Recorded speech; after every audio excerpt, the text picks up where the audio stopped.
নমস্কার। আমার আজকের নিবেদন অমলকান্তি, কবি নীরেন্দ্রনাথ চক্রবর্তী। অমলকান্তি আমার বন্ধু। স্কুলে আমরা একসঙ্গে পড়তাম।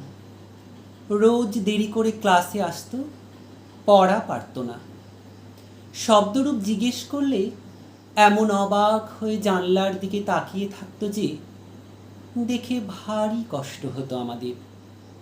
আমরা কেউ মাস্টার হতে চেয়েছিলাম, কেউ ডাক্তার, কেউ উকিল। অমলকান্তি সেসব কিছু হতে চায়নি। সে রোদ্দুর হতে চেয়েছিল। ক্ষান্ত বর্ষণ, কাক ডাকা বিকেলের সেই লাজুক রোদ্দুর, জাম আর জামরুলের পাতায় যা নাকি অল্প একটু হাসির মতন লেগে থাকে। আমরা কেউ মাস্টার হয়েছি, কেউ ডাক্তার, কেউ উকিল। অমলকান্তি রোদ্দুর হতে পারেনি। সে এখন অন্ধকার একটা ছাপাখানায় কাজ করে।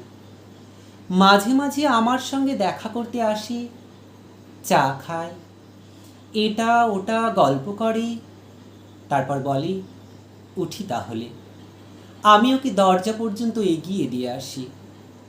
আমাদের মধ্যে যে এখন মাস্টারি করে, অনায়াসেই সে ডাক্তার হতে পারত। যে ডাক্তার হতে চেয়েছিল, উকিল হলে তার এমন কিছু ক্ষতি হতো না। অথচ সকলের ইচ্ছে পূরণ হলো এক অমলকান্তি ছাড়া। অমলকান্তি রোদ্দুর হতে পারেনি।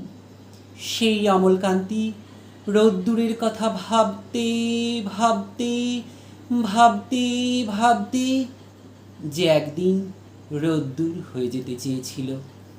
নমস্কার।